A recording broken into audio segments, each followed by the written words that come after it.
do assunto, trabalhar esse assunto também em suas igrejas, suas comunidades. Então, Felipe, Deus o abençoe mais uma vez, seja bem-vindo, desde já agradecemos sua participação e Deus o use mais uma vez nesta manhã. Amém.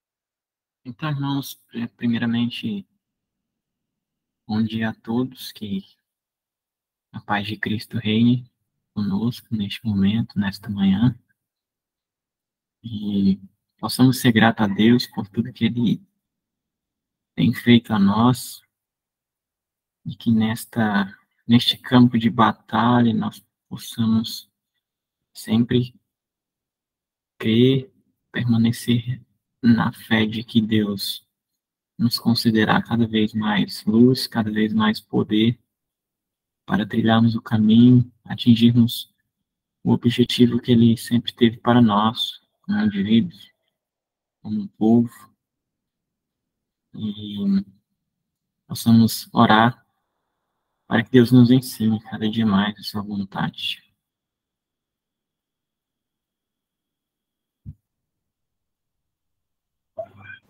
Amém. Nós vamos, então, dar continuidade ao nosso estudo. Hoje nós iremos trabalhar mais alguns aspectos do plano da batalha. Obviamente, eu quero instigar aqueles que ainda não estudaram sobre o assunto, que é um tema muito, muito amplo, tive até dificuldade de conseguir colocar tudo aquilo que eu achava importante a gente ler dos conselhos de Deus sobre o assunto, porque é um assunto muito amplo, então é algo que os irmãos devem continuar em busca, estudando, para conhecer mais, porque é, faz parte da vontade de Deus para nós e é um assunto que a gente precisa se aprofundar mais, acredito eu. Nós vamos tratar hoje sobre a obra médico-missionária, como parte desse plano de batalha que Deus deu ao seu povo remanescente. Primeiramente, eu gostaria de introduzir a parte de hoje com um comentário do pastor Prescott, que está lá no livro No Poder do Espírito, na página 131, um comentário dele em um de seus sermões. É importante sempre a gente ter isso em mente, eu estou sempre frisando isso, que para a gente poder prestar um trabalho eficiente para Deus, nós precisamos entender todas as nuances que envolvem esse conflito, né? E saber sempre que o que há de mais excelente nesse processo é essa demonstração que fique patenteado de quem Deus é. Isso é a questão mais importante.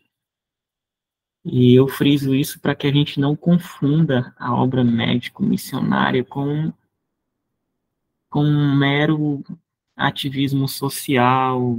Pode acontecer esse erro, às vezes acontece muito. O mundo precisa ver que os adventistas do sétimo dia têm uma visão mais elevada sobre muitos aspectos. Então, o pastor Prescott, ele diz que ideias erradas sobre nossa relação para com o plano da salvação surgiram pela falta de compreensão da plenitude do caráter de Deus. Embora seja verdade que Deus tem prazer na misericórdia e agrada-se dos que esperam na sua misericórdia, também é verdade que ele é tão puro de olhos que não pode ver o mal, e que ele executará o juízo e a justiça na terra. Aí o que ele diz mais? Ele diz: Deus exige que seu próprio caráter é o próprio caráter de Deus, como revelado em quem? Em Cristo.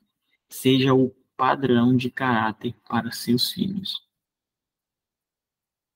E aí ele cita Mateus 5,48, sede vós perfeitos, como perfeito é o vosso Pai Celeste. Segundo é santo aquele que vos chamou, tornai-vos santos também vós em todo o vosso procedimento. Então, daqui já dá para a gente ter um entendimento, uma conclusão, chegar a uma conclusão de que essa compreensão de que Deus não espera a perfeição de suas criaturas, ela é resultado de uma falta de compreensão da plenitude do caráter de Deus. É isso que o pastor Prescott diz, e obviamente em harmonia com a palavra de Deus, com o espírito de profecia, e ele está justamente fazendo um comentário em cima da lei e o evangelho, né? Essa harmonia que deve haver. O evangelho não pode ser resumido apenas em misericórdia, mas a justiça no sentido de cumprimento mesmo da justiça que a lei de Deus sempre espera. E é essa obediência perfeita, que não pode ser vista como algo inalcançável, né? E, e há poder e há graça para isso, né? Precisamos crer que é uma realidade.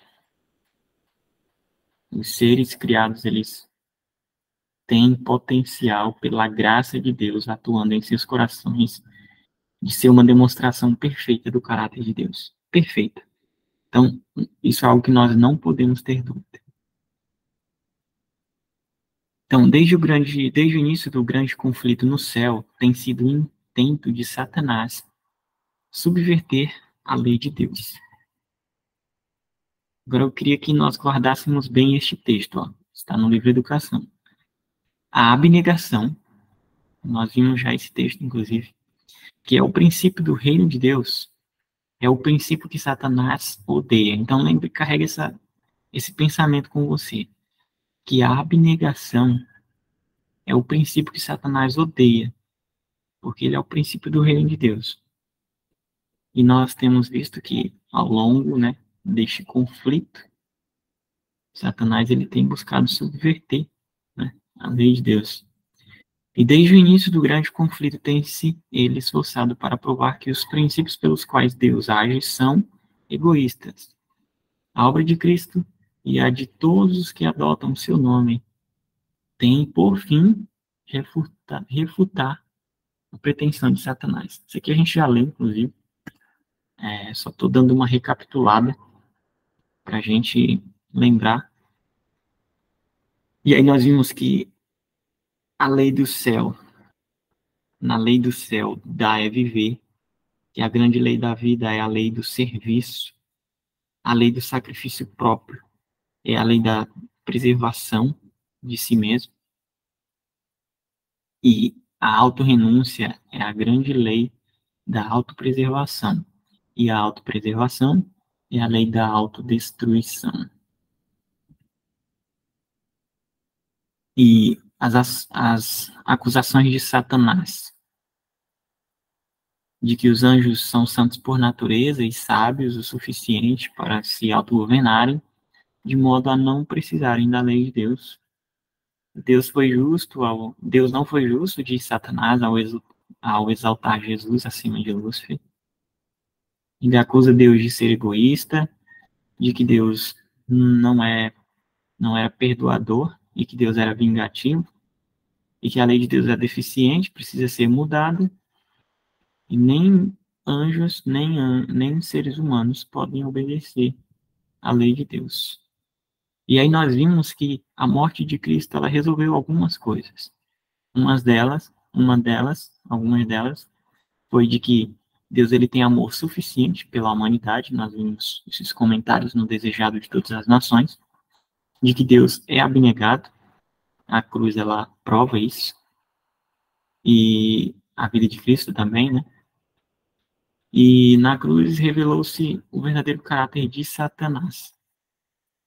E neste processo, Deus ele tem um contra-ataque para refutar essas acusações de Satanás. Só que, como Deus é sábio, ele procura meios de fazer com que Satanás, neste conflito, ele revele-se ao máximo quem ele é. Então, para que Deus se revele, ele permite que Satanás se mostre, se revele quem ele é. O propósito de Deus era colocar todas as coisas sobre uma eterna base de segurança. Então, olha, note bem essas palavras aqui, ó. O propósito de Deus era colocar todas as coisas sobre uma eterna base de segurança, eterna. É preciso conceder tempo para que Satanás desenvolva os princípios que constituíam um fundamento de seu governo.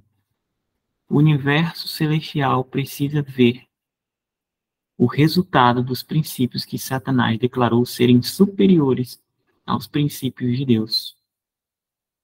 O sistema de Deus precisa, novamente, ela está usando o verbo precisar.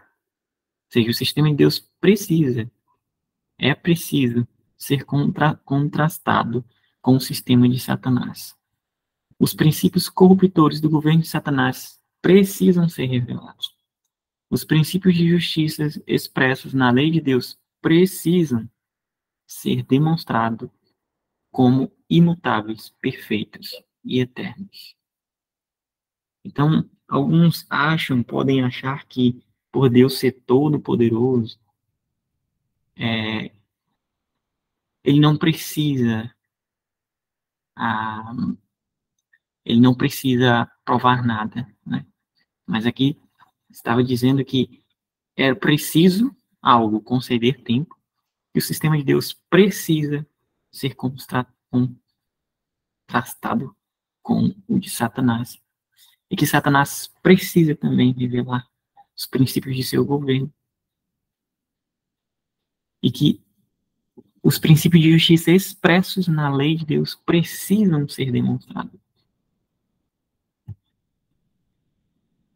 Era desígnio divino colocar as coisas numa base de segurança eterna, sendo decidido nos conselhos celestiais que se concedesse tempo a Satanás para desenvolver os seus princípios, o fundamento de seu sistema de governo.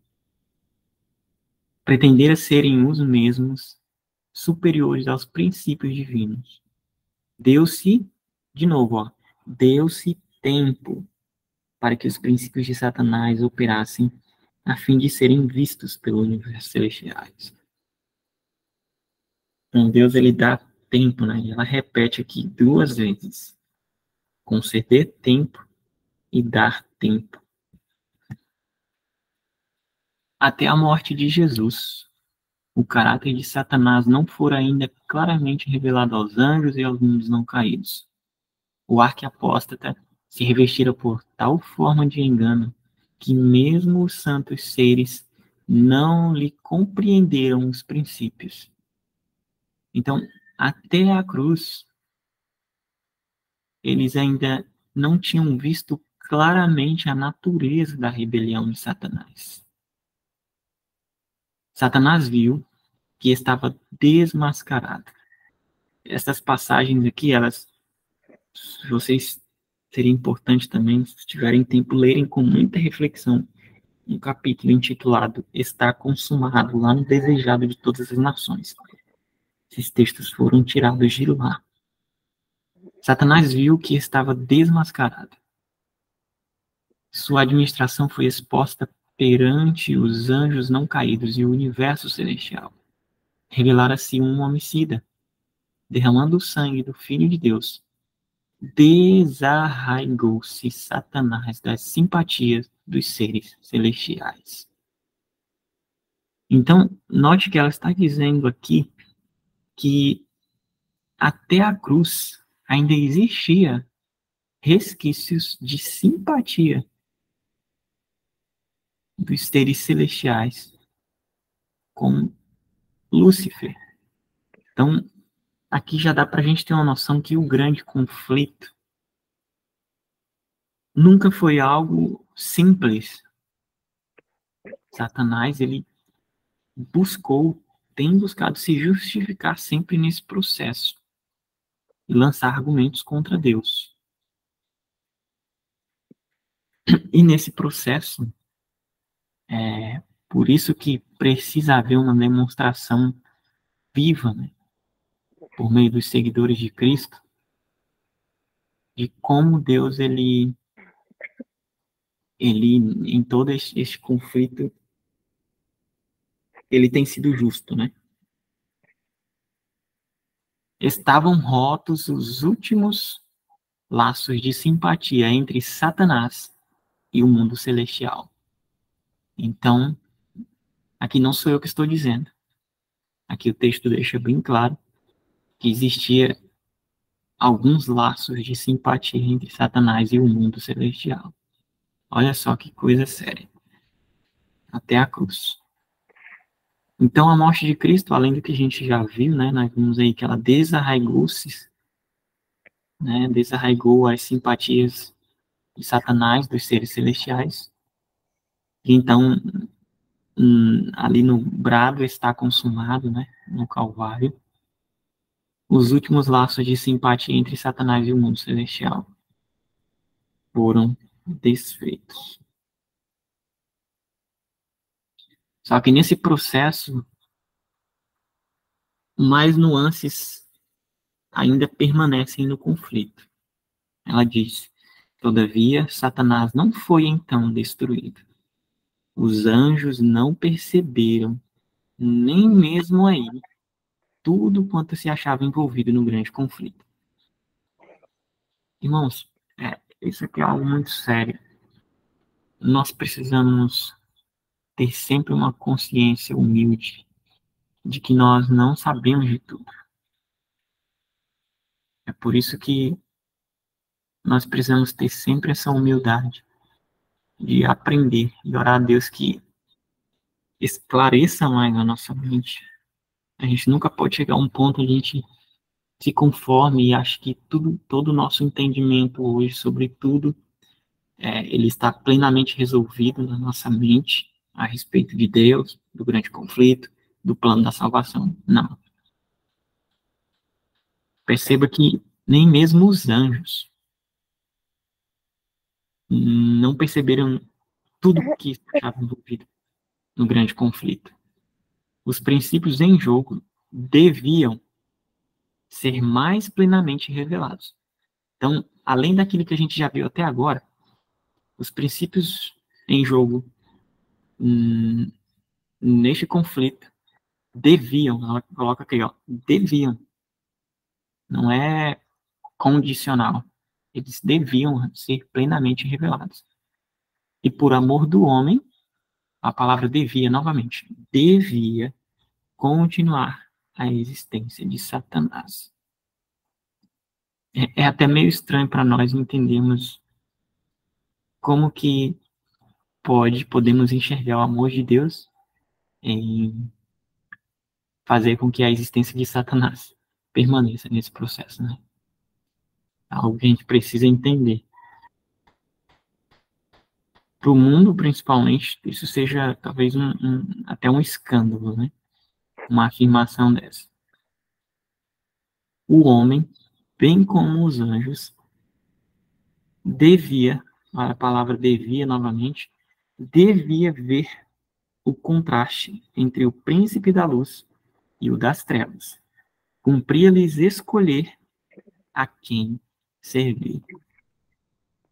Isso após a cruz agora. O homem deve ver o contraste entre o príncipe da luz e o das trevas. Cumpre-lhe escolher a quem servir. Cumpre-lhes, está no plural. Quem ela cita aí? Por amor do homem, devia continuar a existência de Satanás. Então, isso aqui se refere tanto aos homens quanto aos anjos. Porque ela diz que nem mesmo os anjos perceberam tudo quanto se achava envolvido nesse conflito.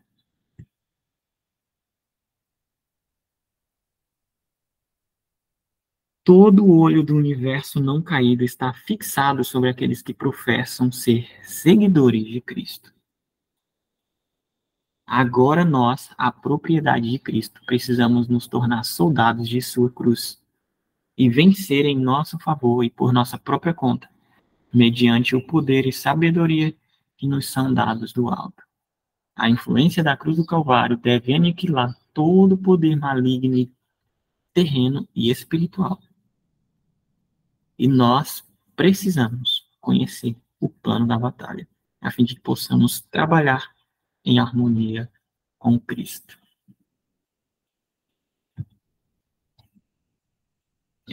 Eu queria me demorar um pouco agora aqui,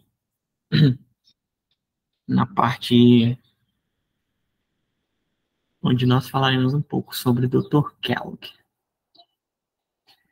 Dr. Kellogg, ele foi poderosamente usado por Deus. Não diferente de Jones e Wagner, o caso de Kellogg tem sido visto pela maioria, tem sido enfatizado apenas o seu fracasso, né? É triste a gente ver que neste conflito tão sério, para nós vermos como que as armas de Satanás são fortes, que homens dos quais Deus pôde contar e reconhecer como seus soldados nesse campo de batalha foram atingidos por este inimigo. E no contexto histórico de nossa igreja, infelizmente, muitos, talvez a maioria, não saibam o tamanho da relevância que foi Kellogg para a igreja adventista. Enfatiza-se muito sobre a queda de Kellogg, mas acaba se esquecendo de que enquanto... Eu vou mostrar para vocês aqui alguns textos que a Ellen White fala sobre Kellogg. Enquanto Kellogg servia como um agente nas mãos de Deus para trabalhar em prol dessa mensagem, Deus fez grandes coisas nas mãos deste homem. Então veja o que Ellen White diz sobre Kellogg. Meu querido irmão, como já escrevi a você, eu sei que o Senhor o colocou em uma posição de muita responsabilidade pelo fato de você estar como o maior médico do mundo. Kellogg, ele não era apenas um médico qualquer. Ele foi considerado por muitos anos o melhor médico do mundo. Isso pelo mundo, não apenas pela igreja. E Deus diz acerca do Dr. Kellogg: ele é meu médico. Então, isso aqui é Deus falando sobre Kellogg. Deus considerava Kellogg como sendo o seu médico. E aí o Espírito de Profecia diz que vocês o respeitem e o sustenham. Kellogg, não diferente dos mensageiros de 88, também sofreu muita oposição por parte de seus irmãos, por parte da liderança da igreja. E, infelizmente, né, os homens nem sempre conseguem captar a dimensão do conflito e, por não terem essa visão, acabam cedendo aos ataques de Satanás, né, para prejudicar a causa de Deus. E às vezes joga-se muita pedra nesses mensageiros por eles se afastarem por um período do plano de Deus para eles, mas a gente esquece também de a gente não é lembrado todos os pecados cometidos contra essas pessoas. E Satanás se apropriava disso para fazer com que os planos de Deus fossem frustrados na vida destas pessoas. O Senhor lhe dará a graça que agora ele desconhece, e ele verá como nunca viu antes, ele perceberá que deve haver um descarte inteligente de todas as drogas. Habilidade e conhecimento devem ser dados a ele, os quais ele não deve guardar para si mesmo. Ele deve educar, educar, educar. Então, veja a ênfase aqui, que o Espírito de Profecia dá. Ele deve educar, educar, educar.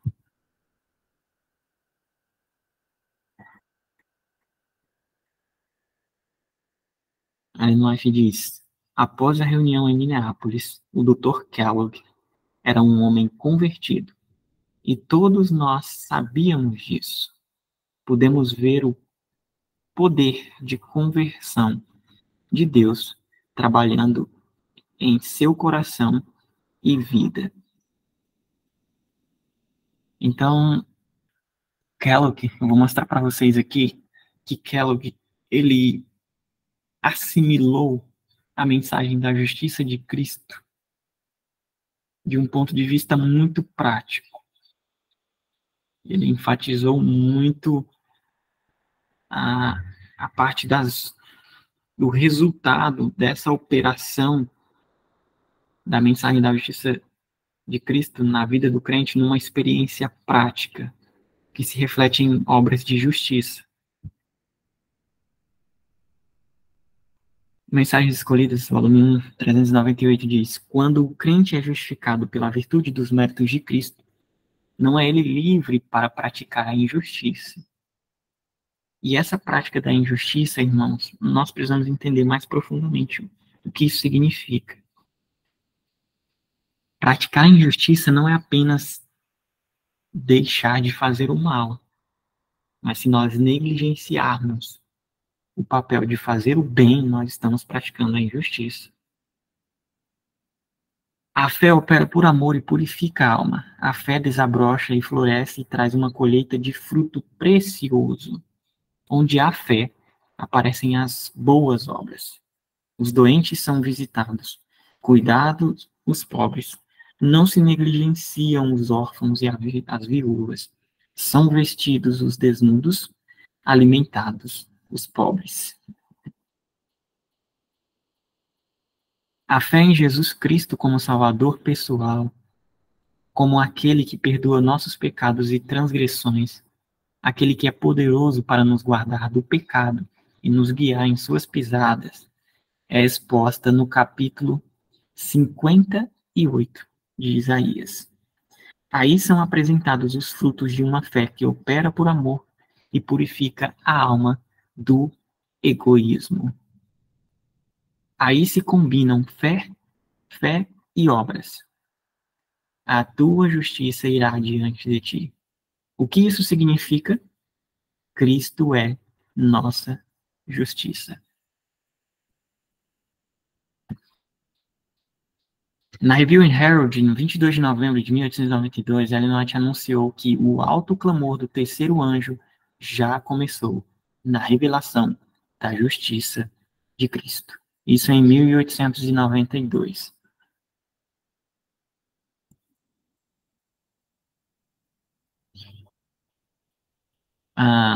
Já comentei isso antes. Em 1893, aconteceu também uma conferência muito importante na história da igreja. Foi a Conferência Geral de 1893. Pouco se sabe,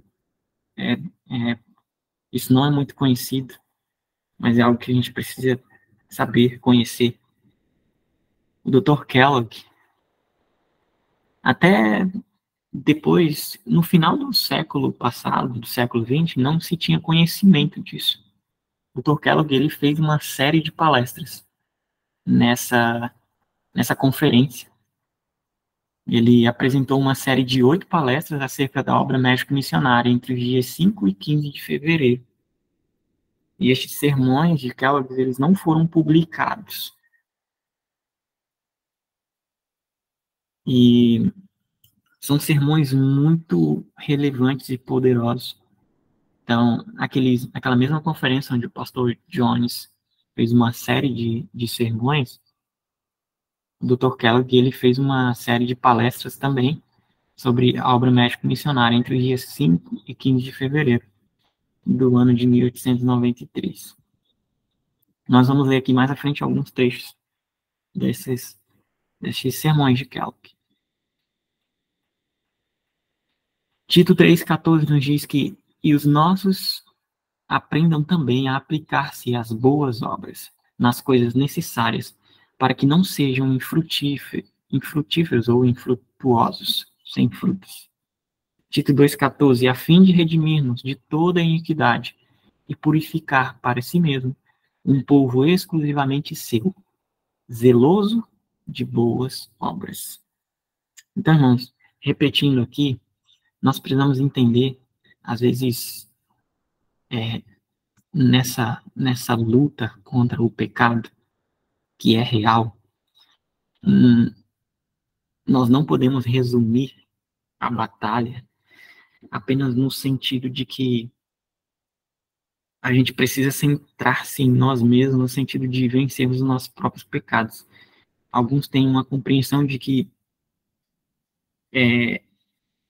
a prática da justiça é simplesmente a gente parar de fazer aquilo que é errado. Mas, se a gente tenta fazer pelas nossas próprias forças, deixar de fazer aquilo que é certo, mas se a gente não substituir pela graça de Deus a nossa mente, pela justiça, né?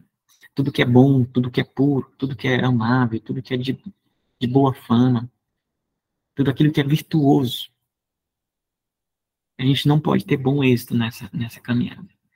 Então, o Kellogg, Dr. Kellogg, ele vai tecer alguns comentários de como isso se relaciona na experiência prática do povo de Deus. Como devemos assimilar a mensagem da justiça de Cristo numa experiência prática. Agora, a questão é se os adventistas do sétimo dia, diz Dr. Kellogg, vão liderar esta obra ou se será deixado para outra pessoa fazer. O Senhor nos deu aqui um trabalho muito precioso para fazer. Não é toda a mensagem do terceiro anjo. Ela não é toda a mensagem do terceiro anjo, obviamente. Mas é uma parte dela. Você leu em Isaías 58, como podemos fazer nossa luz brilhar? E aí ele cita Isaías 58.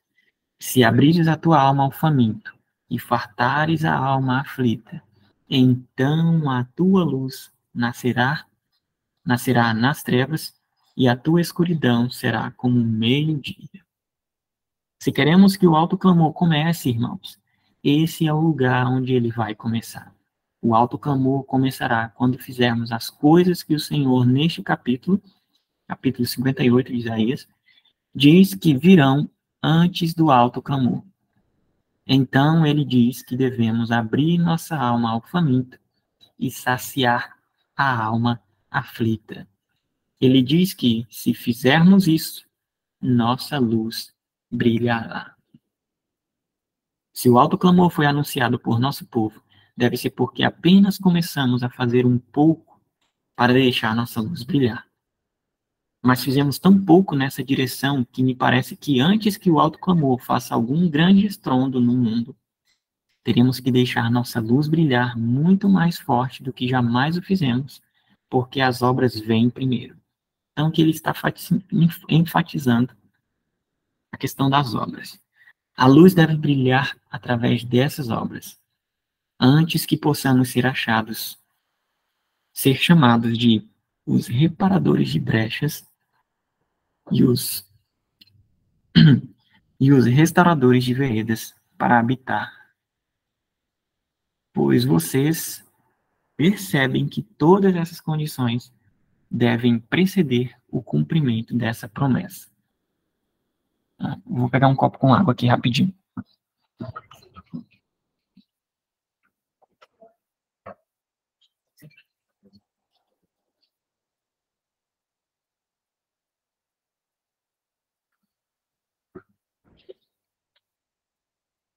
Então, irmãos, aqui nós vemos que nós precisamos entender que para que a luz brilhe sobre nós,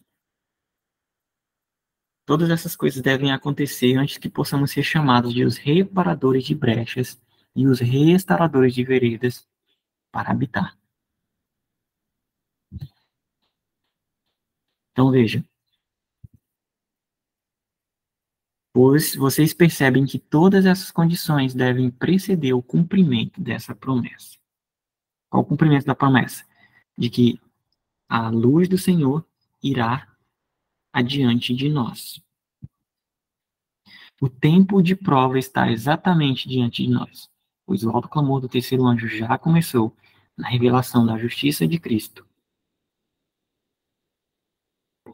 o Redentor que perdoa os pecados. Este é o princípio da luz do anjo, cuja glória há de encher a terra. Esse é o cumprimento de Apocalipse 18. A maior obra missionária que pode ser feita em nosso mundo é qual? É a obra ministerial combinada com a obra médico-missionária.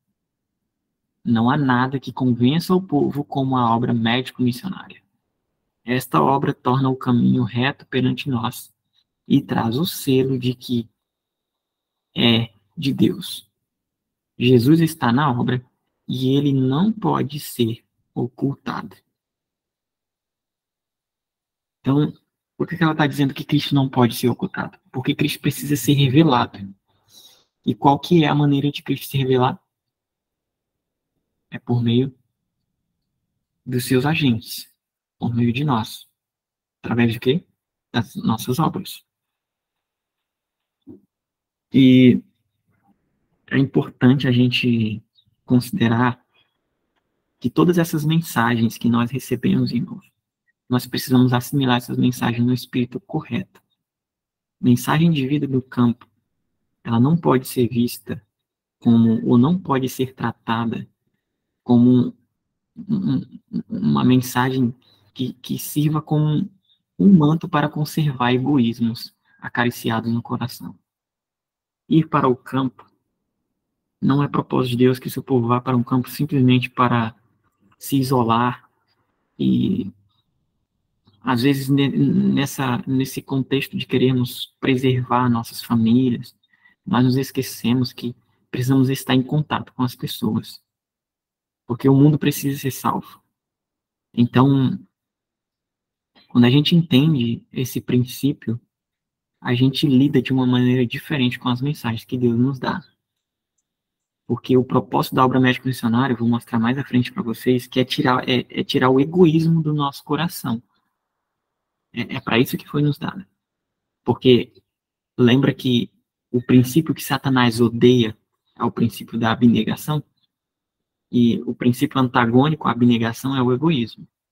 O propósito de Deus é tirar o egoísmo dos nossos corações. E isso exige renúncia, autossacrifício da nossa parte. A obra médico missionária, ela carrega isso. Então, todas as vezes em que Jesus dizia, a tua fé te curou, a palavra grega para curou era souzo. Quando Gabriel disse que Cristo iria salvar o seu povo dos seus pecados, quando Jesus disse, a tua fé te salvou, e quando Paulo disse, vocês foram salvos mediante a fé, a palavra grega para salvos é sozo. A mesma palavra, propósito duplo, tanto a salvação espiritual quanto a cura física. Então, isso é algo muito interessante da gente observar na palavra de Deus. É por isso que o ministério da cura, né, ele deve andar junto. Afinal de contas, essa foi a obra de Cristo, né? Curar as pessoas, dar cura espiritual e cura física. E esta também deve ser a nossa obra.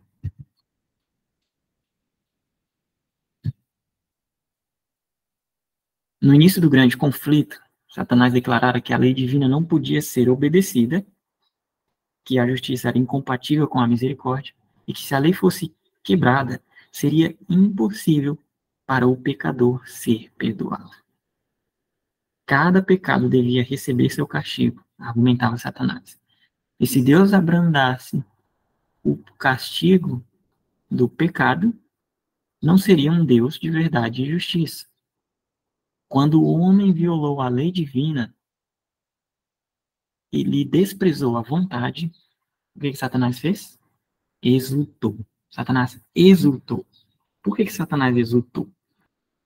Porque ele dizia que era impossível Deus perdoar.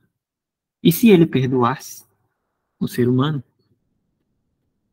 pecador, Deus ia ter que perdoar quem? O próprio Satanás também. Então, em todo esse processo, é como se Satanás ele estivesse com seus argumentos, é como se ele estivesse em uma luta contra Deus. E ele imagina duas pessoas à beira de um precipício, lutando, uma contra a outra. E aí, uma destas pessoas agarra com toda a força sobre a outra. E então, essa que está sendo agarrada por essa pessoa diz: eu vou te jogar do precipício. Imagina a cena. E aí, então, essa pessoa diz: pode me jogar. Se me jogar, você vai junto comigo. Em outras palavras, neste conflito era basicamente o que Cristo estava tentando, o que Satanás tentava fazer com Deus neste processo, a partir do momento quando ele levou o homem a pecar. Ele dizia que se Deus perdoasse o ser humano, ele não seria justo.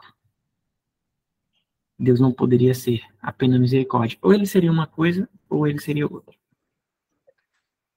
E, obviamente, Satanás ele não queria que Deus matasse o ser humano, porque ele era o pecador número 1, e nessa conta ele iria junto. Então, estes argumentos, essas reivindicações de Satanás, ele raciocinou que se Deus perdoasse o homem pecador a quem ele havia criado, ele também perdoaria e receberia em seu favor Satanás e seus anjos. Mas ele foi desapontado. O homem, porém, foi enganado, obscureceu-se-lhe o espírito pelo sofisma de Satanás. A altura e a profundidade do amor divino não as conhecia o homem. Para ele, havia esperança no conhecimento do amor de Deus. Contemplando-lhe o caráter, podia ser novamente atraído a ele. Então, por que o ser humano teria uma chance e Satanás não tinha mais chance? Não era porque Satanás odiava Lúcifer e não queria, perdão, que Deus odiava Lúcifer e não queria conceder misericórdia.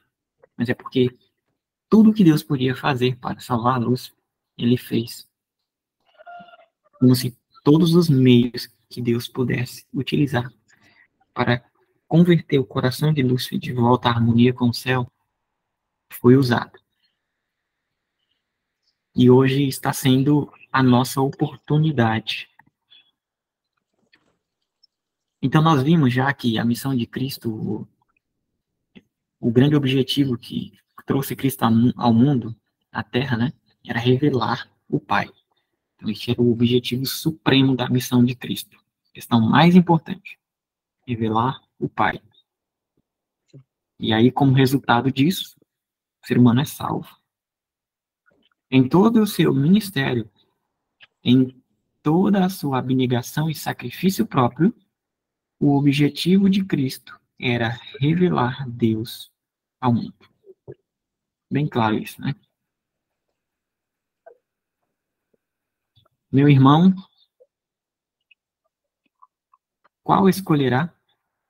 O Espírito de Profecia faz essa pergunta para nós. Lembra lá que depois da cruz, ela comenta no desejado que haviam mais coisas a serem reveladas que os anjos não entenderam, nem mesmo aí tudo quanto estava envolvido no conflito. E aí ela diz: cumpria-lhes escolher a quem servir. E aí o Espírito de Profecia nos pergunta: Meu irmão, qual escolherá?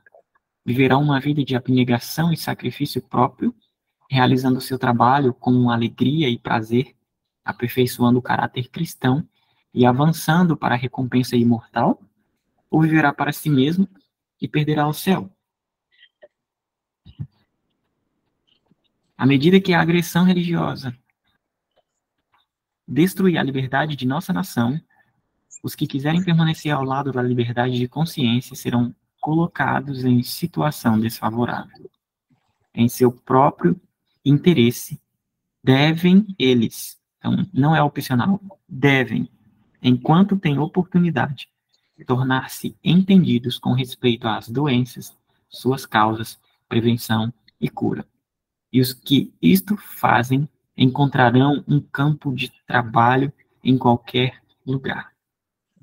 Haverá sofredores, muitos deles, que necessitarão de auxílio, não só entre os de nossa própria fé, mas principalmente entre aqueles que não conhecem a verdade.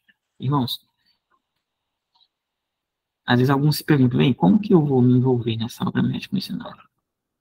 Nós não precisamos de muito esforço para enxergar de que o mundo necessita de ajuda, né? E todos os lados onde nós olhamos, Satanás, ele tirou dos homens a capacidade. Os seres humanos não sabem mais como viver. Os seres humanos não sabem mais como pensar. Não sabem como se alimentar. Não sabem como se vestir. Não sabem como trabalhar. E a obra médico-missionária, ela foi dada como uma ferramenta onde o povo de Deus pode, por meio dela, demonstrar esses princípios de que Deus tem esse poder e esse interesse em restaurar o ser humano e, a partir disso, também revelar que afastar-se dos princípios da lei de Deus provoca todo esse estado de coisas neste mundo.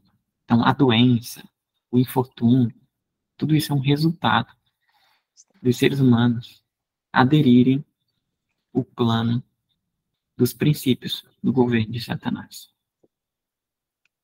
E aí, cumpre-nos, então, entender mais profundamente essas coisas, para que possamos estar, então, habilitados para fazer essa boa obra. Então, ela diz aqui que é um dever.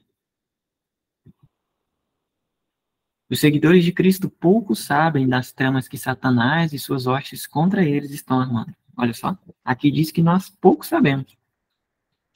Aquele, porém, que assenta nos céus, encaminhará todos estes estratagemas para o cumprimento de seus profundos desígnios.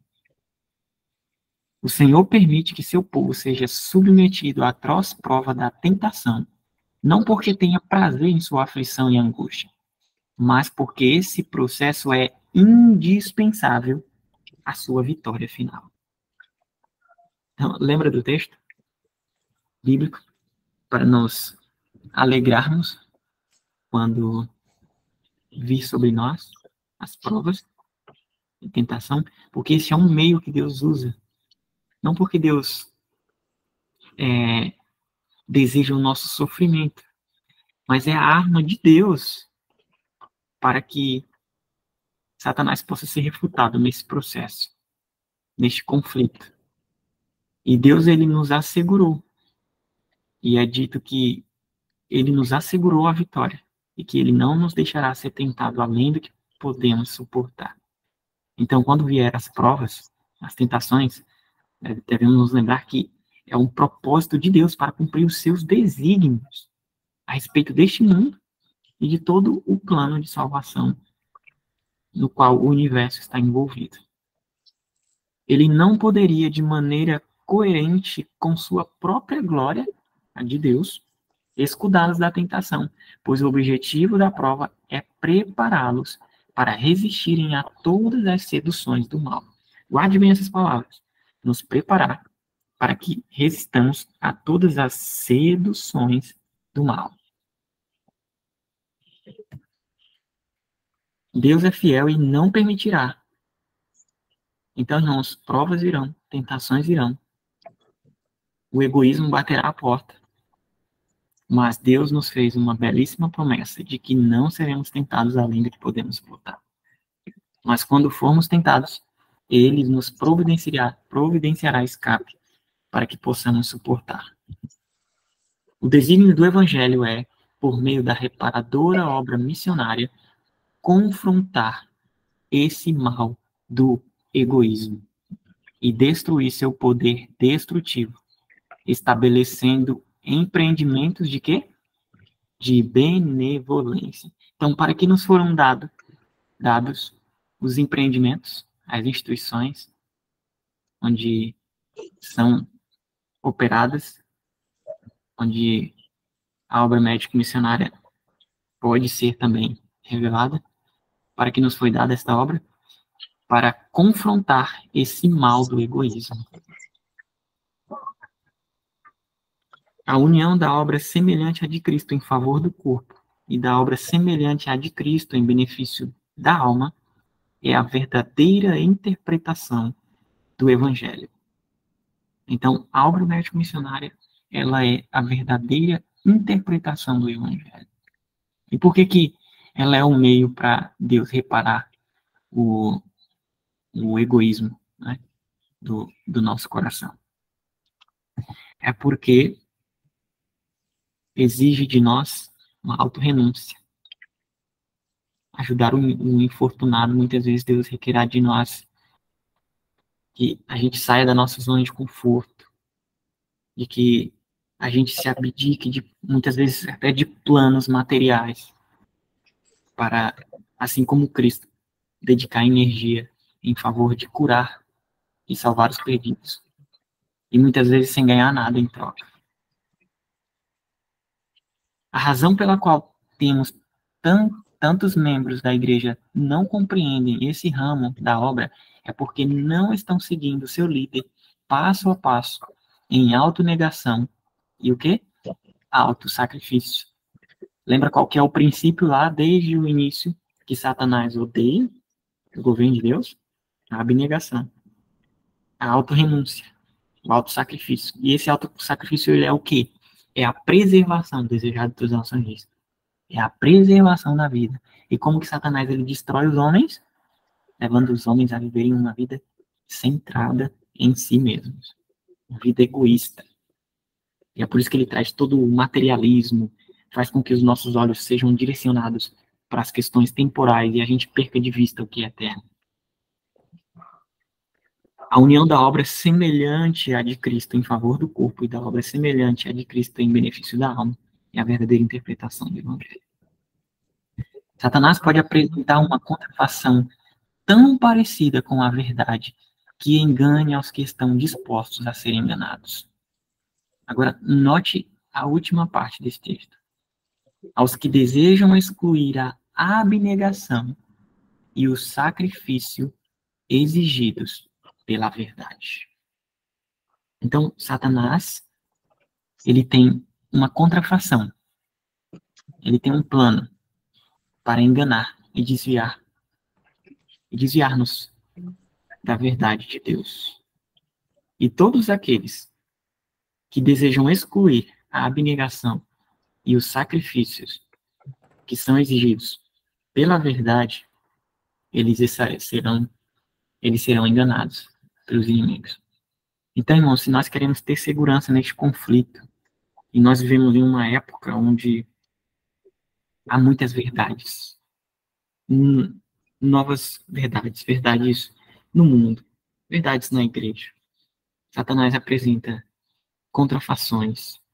E para que a gente possa estar seguro e não sermos iludidos pelos esses últimos enganos que são descritos ali na palavra de Deus, os enganos satânicos nos últimos dias, nós precisamos entender que a raiz de todos os males que fará com que todos aqueles que serão levados aos enganos de Satanás, ela consiste, e Satanás ele tem um plano preparado para enganar todos aqueles que não estão dispostos a aderirem a esse plano de abnegação e sacrifício que muitas vezes é exigido pela verdade. A expiação de Cristo não é meramente uma maneira hábil de ter nossos pecados perdoados. É um remédio divino para curar da transgressão e a restauração da saúde espiritual.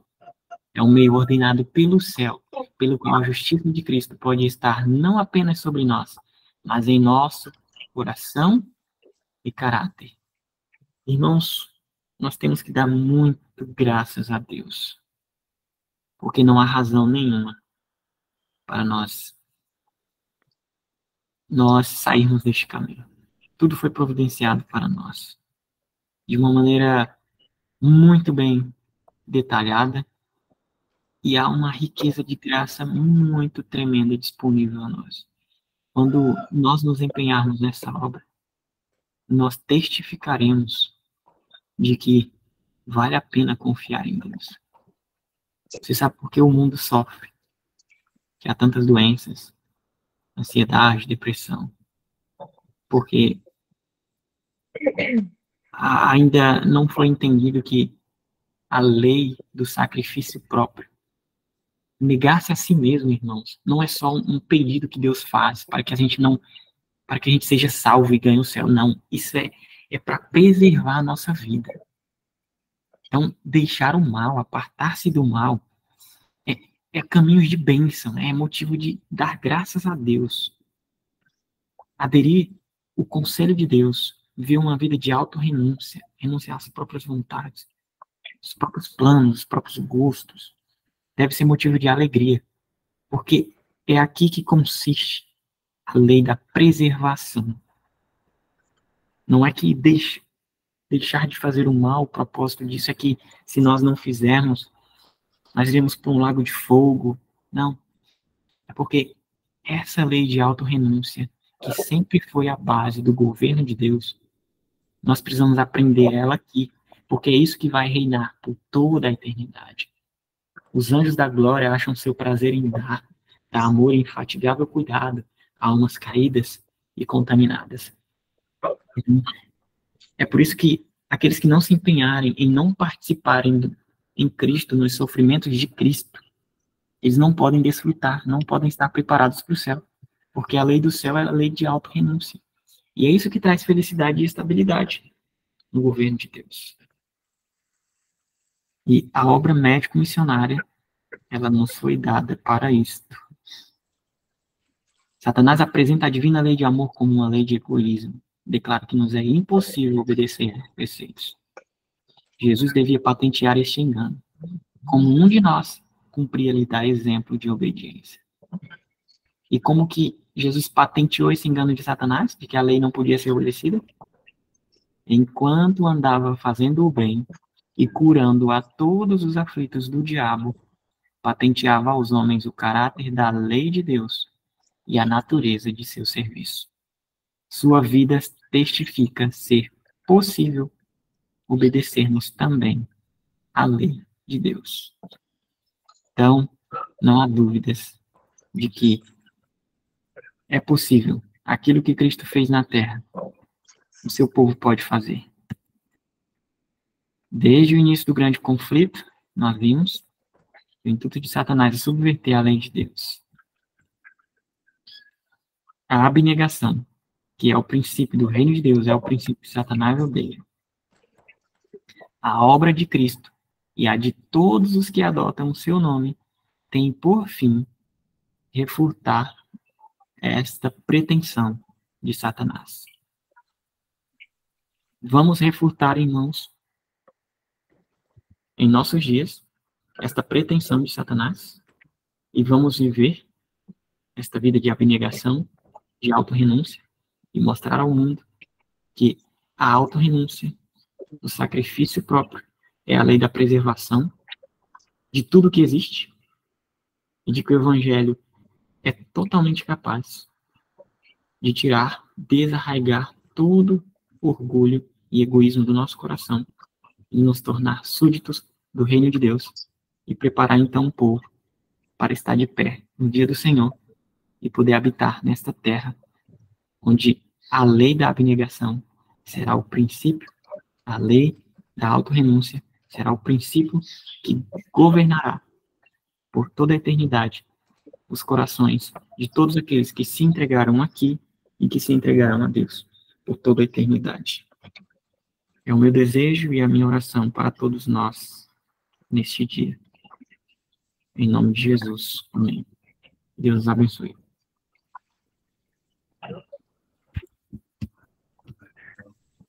Amém. Poderia fazer uma oração? Pode orar. Oremos. Nosso querido Deus, nós queremos primeiramente agradecer-te pela oportunidade que o Senhor nos deu de conhecer o Evangelho através de Cristo. Sabemos que a cruz é uma revelação aos nossos sentidos embotados, o que o pecado causou ao universo, a Deus, ao coração de Deus.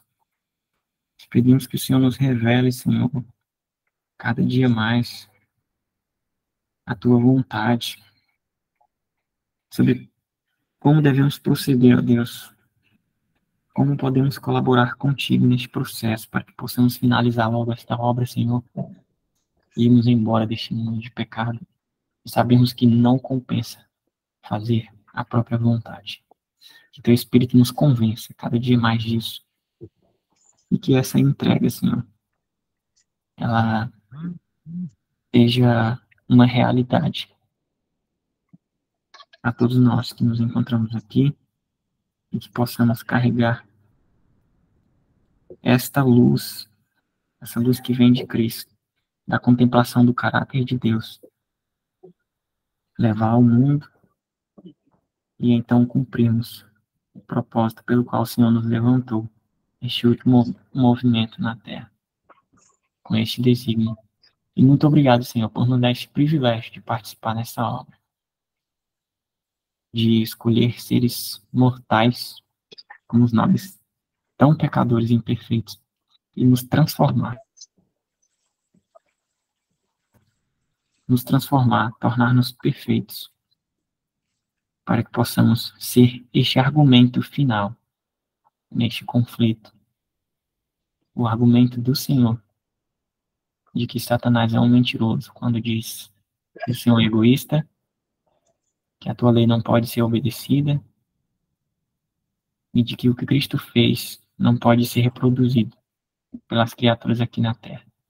E nós te agradecemos, Senhor, pelo privilégio e a alegria de saber que podemos